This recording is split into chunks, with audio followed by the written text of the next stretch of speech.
Everyone. तो last video में हम लोगों ने मैक्सिमम प्रॉपर्टीज को कवर कर लिया था, जो सबसे ज्यादा कॉम्प्लेक्स था वो उसको भी हमने कवर कर लिया था। अब देखिए वहां से दो क्वेश्चन आपके क्लियर हो गए, एक तो ऑक्साइड से एक हाइलाइट से क्वेश्चन आता है और एक ऑक्साइड से क्वेश्चन आता है, तो वो आपको क्लियर करना है, ध्यान से पढ़ना है, एनसीईआरटी को जरूर पढ़िएगा, चाहे जितना हम इंपॉर्टेंट बता ले कुछ ना कुछ स्किप हो ही जाता है हर में, तो आपको वही स्किप वाले क्वेश्चन आपसे कोई एग्जाम में पूछे जाएंगे, क्योंकि कुछ एक्सेप्शन जो केस होते हैं वही क्वेश्चन आते हैं बार बार, बाकी चीजें नहीं आती हैं, क्योंकि बाकी चीजें सेम है ना।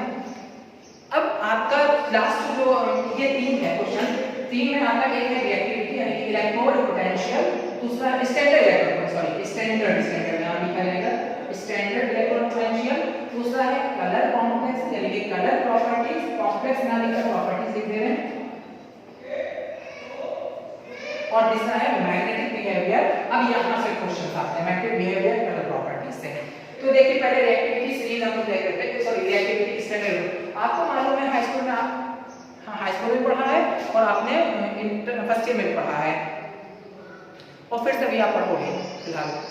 तो अभी हम लोग यहाँ पर समझते हैं इलेक्ट्रोकेमिकल सीरीज एक नाम की चीज होती है जो हाई स्कूल में आपने पढ़ी थी। इलेक्ट्रोकेमिकल सीरीज में स्टैंडर्ड इलेक्ट्रोड पोटेंशियल की कुछ वैल्यूज होती हैं। क्या यूज है उसका यूज हम उसकी रिएक्टिविटी के लिए यूज करते हैं, क्योंकि जब हम क्योंकि हम लोग अभी electrochemistry lesson number chapter number कितना है 1 2 3 3 है खैर 3 है, तो जब 3 पढ़ेंगे तो उसमें और भी ज्यादा एक्सप्लेन हो जाएगा। तो उस इलेक्ट्रोकेमिकल सीरीज का जो मेन कॉन्सेप्ट होता है वो ये बताता है कि कौन सा मेटल ज्यादा एक्टिव है और कौन सा मेटल कम एक्टिव है। यानी कि अगर दो भाई जैसे हमने कहा S block element is very highly active elements, but S block element में तो बहुत सारे हैं ना, 7 दूनी 14 यानी कि 13 एलिमेंट्स हैं, तो 13 में से भी तो कुछ ना कुछ वैरायटीज होंगी कि कौन सा एक्टिव ज्यादा है कौन सा लो है। तो ये चीज केवल और केवल आपका इलेक्ट्रोकेमिकल स्टैंडर्ड इलेक्ट्रो पोटेंशियल के बेसिस पे हम इलेक्ट्रोकेमिकल सीरीज से बिहाव पे निकालते हैं कि कौन सा हमारा ज्यादा एक्टिव है कौन सा हमारा लो एक्टिव है। अच्छा डी ब्लॉक में अगर हम आए तो डी ब्लॉक में भी सारे मेटल हैं, तो डी ब्लॉक में भी हमारे रिएक्टिव केमिकल सीरीज काम करती है और यहाँ पर भी हमारा सेम आता है। तो यहाँ पर आप कुछ देखिए एनसीईआरटी में आपको डायरेक्ट वैल्यू दी गई है, तो आप उसको देख लेना, हम आपको समझा रहे हैं कि कैसे आप उसको पहचानोगे। तो ये याद रखो कि जैसे वहां पर लिखा है कहीं कहीं पर बहुत ज्यादा लिखा हुआ है, आपको इस तरह से देखने को मिलेगा, ये ऐसे देखने को मिलेगा। इसका मतलब ये है कि जो मेटल है, देखिए आपको मालूम है सारे मेटल क्या करते हैं हमारे,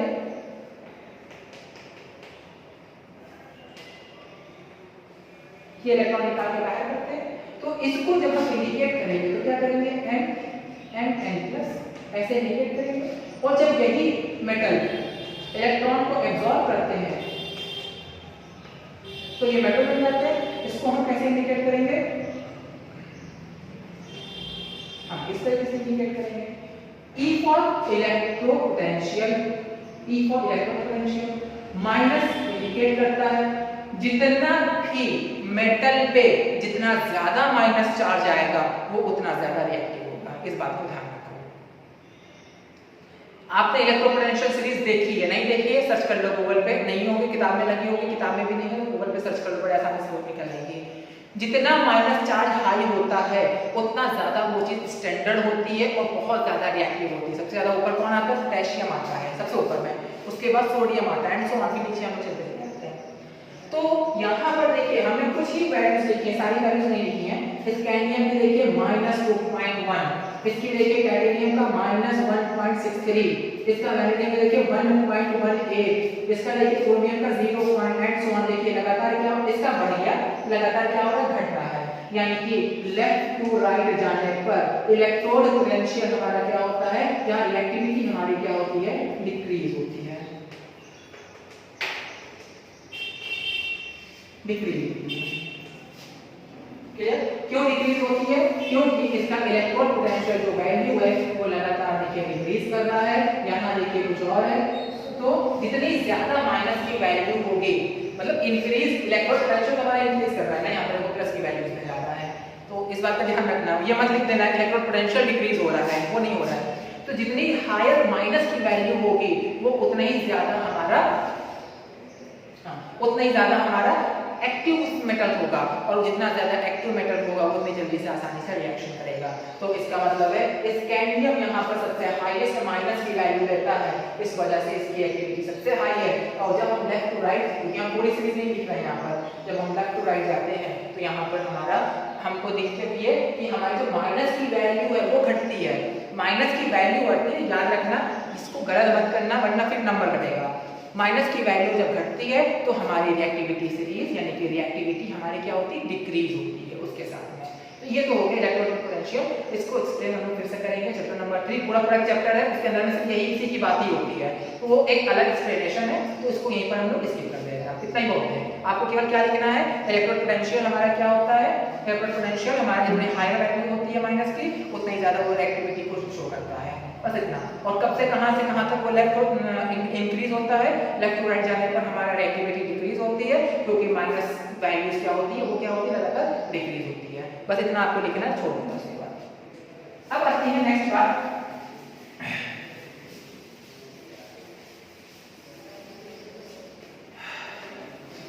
नेक्स्ट बात आती है colour property, it's a very important point. अभी हम लोग ने चैप्टर नंबर 9 पढ़ा था। चैप्टर नंबर 9 में हम लोग ने पढ़ा था CFT।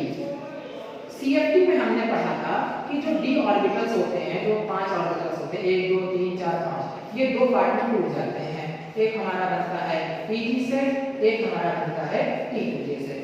क्लियर हो?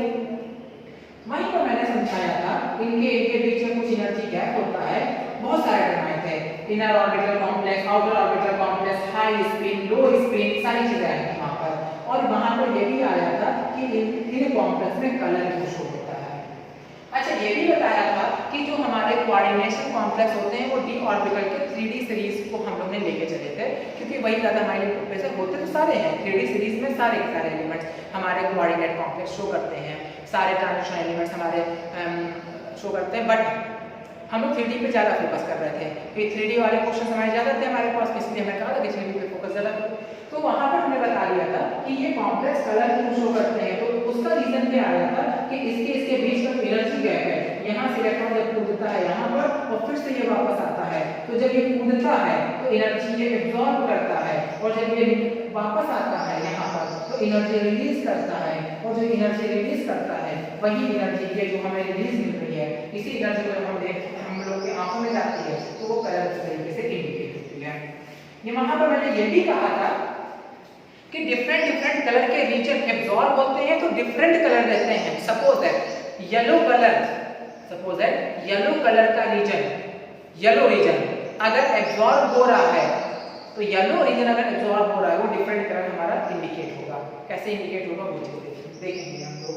तो कलर प्रॉपर्टी हमारे जो ट्रांजैक्शन सीरीज होती है, क्योंकि ट्रांजैक्शन सीरीज का मतलब ही होता है, अगर कोई आपसे पूछे कि ट्रांजिशन सीरीज को ट्रांजिशन सीरीज क्यों कहते हैं, या d ऑर्बिटल को ट्रांजिशन सीरीज क्यों कहते हैं, ट्रांजिशन एलिमेंट क्यों कहते हैं, तो आप सिंपल सा कह दोगे तो जो ट्रांजिशन एलिमेंट होता है, ट्रांजिशन एलिमेंट वो क्या करते हैं, हमारे जो ट्रांजिशन एलिमेंट्स होते हैं वो हमारे क्या करते हैं, dd ट्रांजिशन करते हैं। अब dd ट्रांजिशन मतलब समझ आ गया आपको? मैंने कहा ना कि ये आपका स्प्लिटिंग CFT के अकॉर्डिंग दो यही d ऑर्बिटल दो पार्ट में टूट जाता है, एक Pg से एक P2J से बनाता है ना, ये नहीं लिख रहे हैं, वो अलग अलग डिफरेंट करेगा।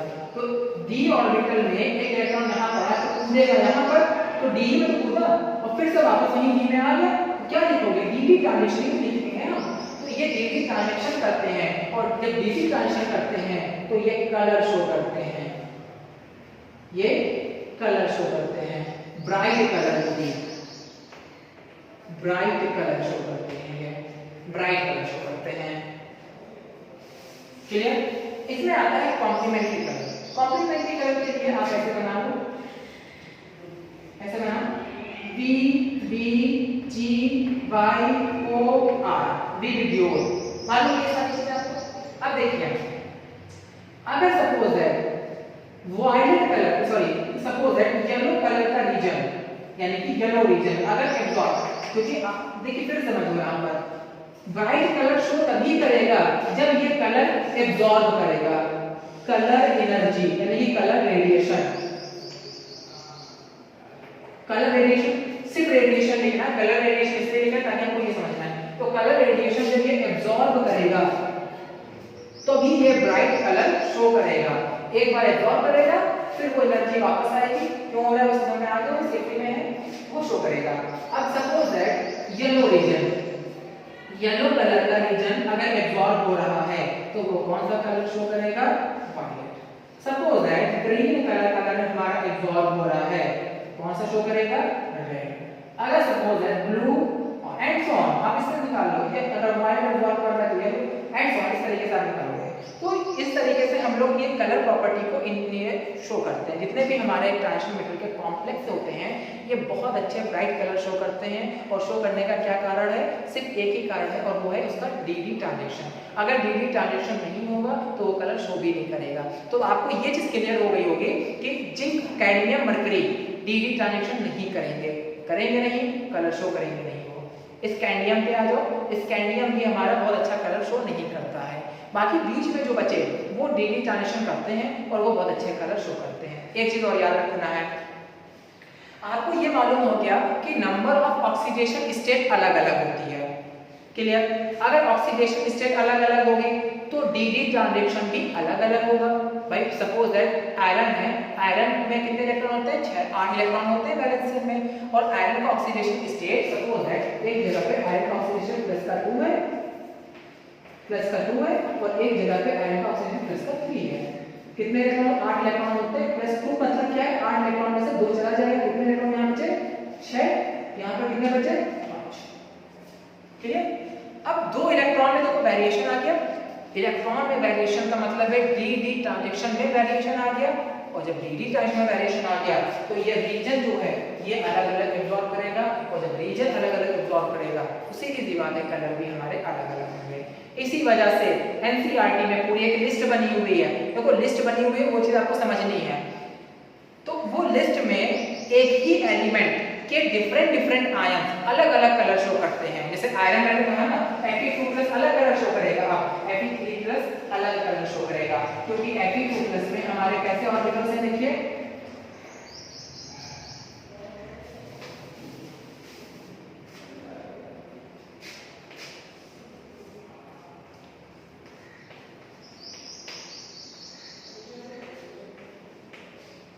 ये Fe2+ का है, तो ये देखिए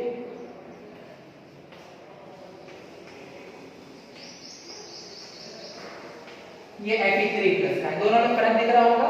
अब जब इसकी स्प्लिटिंग होगी, इसको तोड़ोगे आप CFP के अकॉर्डिंग, और इसको जब आप तोड़ोगे भाई, जब इस पे लिगेंड अटैक करेगा, इनमें लिगेंड अटैक करेगा तो इनकी एनर्जी इंक्रीज करेगी तो टूट जाएंगे, और जब ये टूटेंगे तो इनके अंदर में क्या होगा, आपका ट्रांजिशन अलग अलग होने लग जाएगा, और जब ट्रांजिशन अलग होगा इसकी सी बात है उनके कलर भी अलग अलग शो करेंगे। क्लियर हो गई बात। तो डिफरेंट यही वजह है कि हमारे जो ट्रांजिशन एलिमेंट्स होते हैं वो अलग अलग ब्राइट कलर शो करते हैं, और यही उसका इकोनॉमिकल इंपॉर्टेंस है, क्योंकि हम इसी कलर को अपने घरों में पेंट के फॉर्म में यूज करते हैं। तो पेंट इंडस्ट्री में ट्रांजिशन एलिमेंट यूज होता है, क्यों, क्योंकि ये बहुत अच्छे ब्राइट कलर, चमकते हुए कलर शो करते हैं, इसी वजह से इनका सबसे ज्यादा यूज हमारा पेंट इंडस्ट्रीज में होता है। दूसरा एक चीज और है, कलर एक यहीं पर और समझ लीजिए, यहीं पर कैटेलिस्ट प्रॉपर्टी भी है, ये मैं लिखना भूल गया था, कैटेलिस्ट प्रॉपर्टी। कैटेलिस्ट प्रॉपर्टी भी ट्रांजिशन एलिमेंट शो करते हैं, उसके पीछे क्या है, is a very important point. Catalyst property पूछा जाता है, तो कैटेलिस्ट प्रॉपर्टी भी हमारे ट्रांजिशन एलिमेंट इसलिए इंडिकेट करते हैं, इसकी प्रॉपर्टी इसलिए होती है क्योंकि इनके d ऑर्बिटल्स में नंबर ऑफ राइटीज होती है। नंबर ऑफ राइटीज बोले तो नंबर ऑफ राइटीज मतलब नंबर ऑफ इलेक्ट्रॉन डिफरेंट होता है, यानी कि इनमें जगह खाली होती है। जगह खाली का मतलब है, अब देखिए अगर इनको अंदर भेजोगे आप तो अंदर भेजोगे तो देखो यहाँ पहुंच गया, एक देखो यहाँ पहुंच गया, 2 जगह खाली हो गई। अब देखो एक ही ऑर्बिटल में 3 जगह खाली है, यहाँ पर, यहाँ देखो 1 जगह खाली है, और जब ये जगह खाली है इसका मतलब ये रिएक्शन अभी कर सकते हैं, इसके वैलेंसी जो सेकेंडरी वैलेंसी है वो हमारी वैकेंट है, और जब ये सेकेंडरी वैलेंसी वैकेंट, इसका मतलब ये है कि जब ये किसी भी कॉम्प्लेक्स के साथ में हम ऐड करते हैं तो ये उनके साथ में कॉम्प्लेक्स फॉर्मेशन में एबिलिटी रखते हैं कॉम्प्लेक्स बनाने में। अब इसी वजह से इनको हम कैटलिस्ट की तरीके से यूज करते हैं। क्या होता है कैटलिस्ट? कैटलिस्ट होता ये है कि सपोज दैट कोई केमिकल रिएक्शन हमने लगाई, तो इस तरह से केमिकल रिएक्शन हो रही है और इसको होने में लगभग 12 घंटा लग गया, 12 आवर्स लग गया। लेकिन वही कैटलिस्ट अगर हमने डाल दिया तो कैटलिस्ट होने में हमारा 6 घंटे में ये रिएक्शन कंप्लीट हो गई। समझ में आ गया कैटलिस्ट का डेफिनेशन कैसे लिखनी है आपको? कैटलिस्ट हमारे क्या होते हैं? रेट ऑफ रिएक्शन को इंक्रीज कर देता है और उनकी रेट ऑफ रिएक्शन को इंक्रीज करता है और उनकी जो बैरियर एनर्जी है उनको बैरियर एनर्जी यहाँ पर डिक्रीज करता है। और यहाँ पर मैंने गलत ग्राफ बनाया है, इस तरीके से बनेगा, इनको ये ऐसे बनेगा, ये 12 घंटे का देखो लग गया, यहाँ पर 12 आवर्स लग गए और यहाँ पर देखिए ये कैटलिस्ट है हमारा, तो ये 6 आवर्स में कंप्लीट हो गया। ठीक है, ये हमारा क्या है? यहाँ पर रिएक्टेंट है और ये हमारा क्या है? ये हमारा प्रोडक्ट है। क्लियर? ये क्या है हमारा? ये बैरियर एनर्जी है, ये बैरियर एनर्जी है एंड सो ऑन। ठीक है, अभी कैटलिस्ट प्रॉपर्टी जब पढ़ेंगे तो वहां पर इसको एक बार एक्सप्लेन होगा फिर से ये सब चीजें। तो सिर्फ समझना है आपको, ऐसे समझ लीजिए कि कैटलिस्ट हमारा क्या करता है? रेट ऑफ रिएक्शन को इंक्रीज कर देता है। जो रिएक्शन हमारी 12 घंटे में होनी है वो रिएक्शन हमारी 2-3 घंटे 4 घंटे में कंप्लीट हो जाती है, तो कैटलिस्ट से कहते हैं। और क्यों यूज होता है कैटलिस्ट हमारे डी ब्लॉक में? डी ब्लॉक के इसलिए यूज होते हैं क्योंकि ये हमारे एबिलिटी रखते हैं कॉम्प्लेक्स फॉर्मेशन बनाने में। और एबिलिटी क्यों रखते हैं? क्योंकि इनके पास d ऑर्बिटल ब्रैकेट होता है, जबकि इनकी प्राइमरी वैलेंसी फुलफिल्ड हो जाती है। प्राइमरी वैलेंसी आपकी फुलफिल्ड है वहां पर, बट सेकेंडरी वैलेंसी इनकी फुलफिल्ड नहीं होने की वजह से ये फर्दर एबिलिटी रखते हैं कॉम्प्लेक्स फॉर्मेशन में। क्लियर होगी बात इतनी आपको? और लास्ट हमारा क्या होगा? Is the magnetic field, is important point, magnetic field. जल्दी से और देखेंगे हम लोग। इसके बाद में फिजिकल प्रॉपर्टी यहाँ पर ये कंप्लीट हो जाएगी, तो उसके बाद कुछ मॉलिक्यूल्स हैं वो आपको कंप्लीट करना है, बाकी वैसे कंप्लीट हो जाएगा। तो देखिए मैग्नेटिक प्रॉपर्टी, आप ऐसे समझ लो, अब मैग्नेटिक प्रॉपर्टी का मतलब है मैग्नेटिक प्रॉपर्टी, देखिए आपने पढ़ा है थोड़ा बहुत फिजिक्स में, ऐसे समझिए इसको, मैग्नेटिक स्पेलिंग मिस्टेक है, देख लेंगे सही। तो इसको आप ऐसे समझिए ये हमारा मैग्नेट है।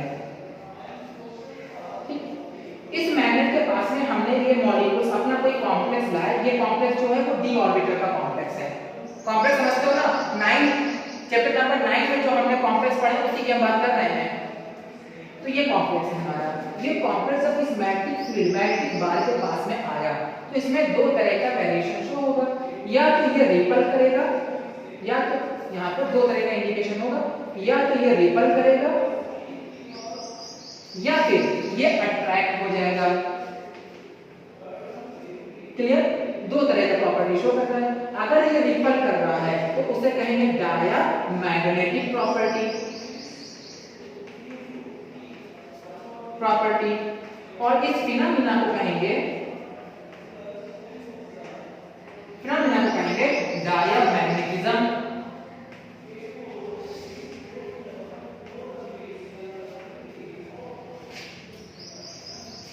अगर ये अट्रैक्ट कर रहा है तो इस प्रॉपर्टी को कहेंगे पैरामैग्नेटिक,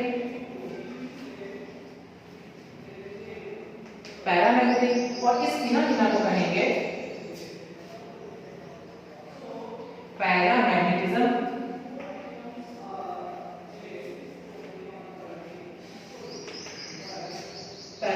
क्लियर हो? अब मैग्नेटिक प्रॉपर्टी हमारे पास है दो तरह की है, एक होती है क्या होती है? डायमैग्नेटिक,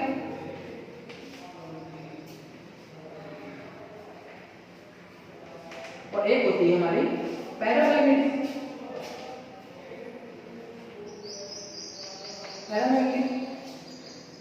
डायमैग्नेटिक क्यों? इसके कौन किस फिनोमेना के द्वारा होती है, यानी कि क्या फिनोमेना होता है, क्या प्रोसेस होता है इसका? इस प्रोसेस को क्या कहेंगे?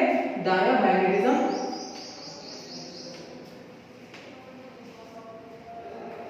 और इस फिनोमेना को हम क्या कहेंगे? पैरामैग्नेटिज्म।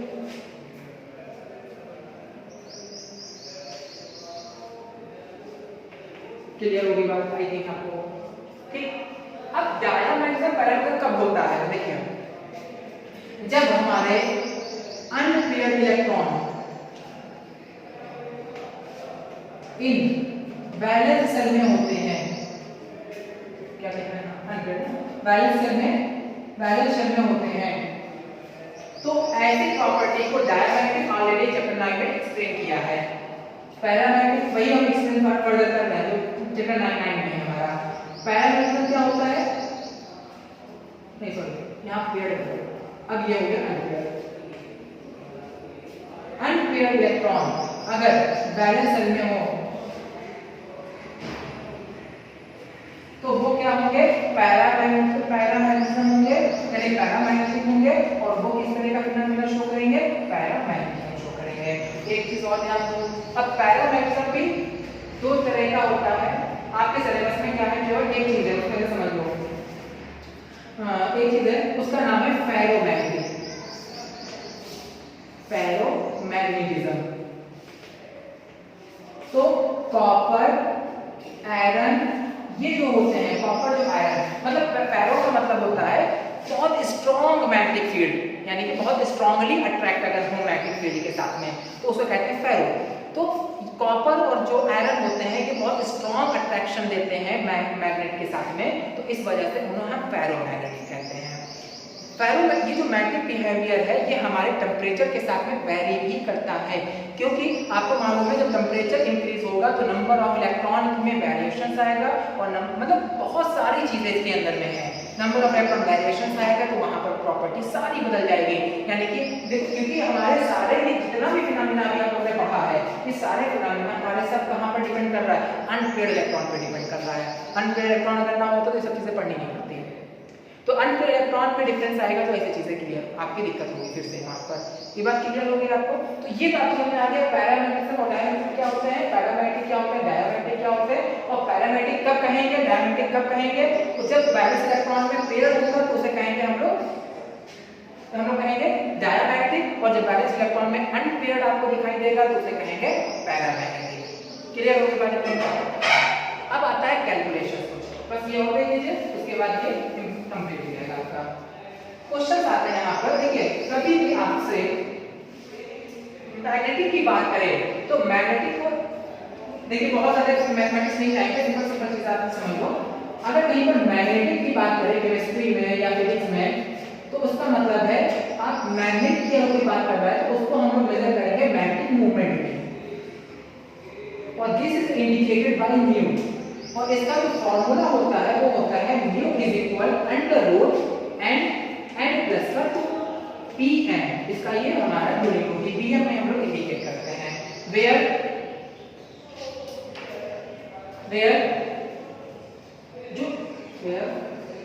जो n है यहाँ पर, जो n है उसका मतलब है अनपेयर्ड इलेक्ट्रॉन। अब एक क्वेश्चन सॉल्व कर लेते हैं, बस कंप्लीट होता है। कैसे इसको आप यूज करोगे, तो इसका क्वेश्चन एक है हमारे पास में,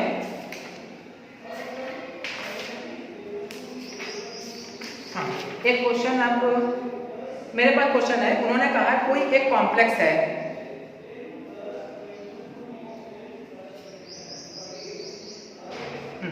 कोई कॉम्प्लेक्स है, कोई उन्होंने कहा कोई कॉम्प्लेक्स है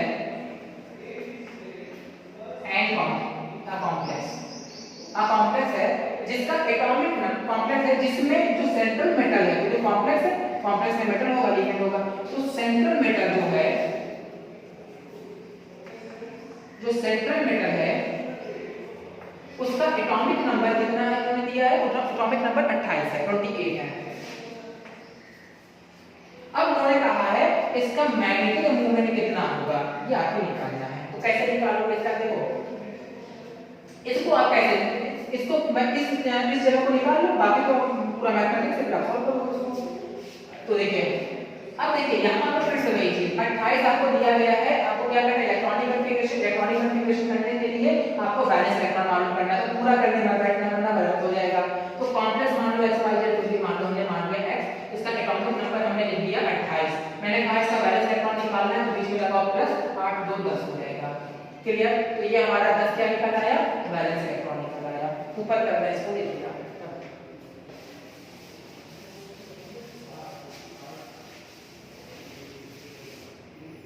फॉर्मूला हमारा क्या था, mu is equal under root n plus का 2। क्लियर, और हमारा क्वेश्चन है कि हमारे पास में x है, इसका एटॉमिक नंबर 28 है, हमने इसका वैलेंस इलेक्ट्रॉन निकाल लिया, वैलेंस इलेक्ट्रॉन। अब हमने क्या करते हैं, हमको निकालना क्या है, n यहाँ पर क्या है, n हमारा अनपेयर्ड इलेक्ट्रॉन है, तो अनपेयर्ड इलेक्ट्रॉन ही तो निकालना है हमें। निकालने का सबसे आसान तरीका इनका मल्टीप्लिकेशन करो, तो 3d and 4s, 3d का ही होगा ना, ये देख लेना 3d का ही है, तो 4s2 तो कितना हो जाएगा यहाँ पर 8, 3d के 4s2, क्लियर। अब इसका वो बनाना होगा ऑर्बिटल, चलो 1 2 3 4 5 और यहाँ पर 2, तो यहाँ पर ये तो 4s है आपका और ये 3d हो गया। यहाँ 2 इलेक्ट्रॉन फुलफिल कर दो, 1 2 3 4 5 6 7 और 1 8, इतना समझ में सबको आ गया। ये तो हम बार बार करा रहे हैं। अब कितने अनपेयर्ड इलेक्ट्रॉन हैं आपको दिख रहे हैं, अनपेयर्ड इलेक्ट्रॉन, अनपेयर्ड इलेक्ट्रॉन कितने दिख रहे हैं आपको 2, क्लियर। यानी कि n की वैल्यू कितनी होगी 2, वैल्यू सबको कहां कर दो, इसी में पुट कर दो, आंसर आ जाएगा 1 इज इक्वल टू 2 प्लस का 2, निकाल लेंगे आप, ये हमारा ये है हमारा मैग्नेटिक मोमेंट। अब इसको आप सॉल्व करना है इस तरीके से निकालेंगे।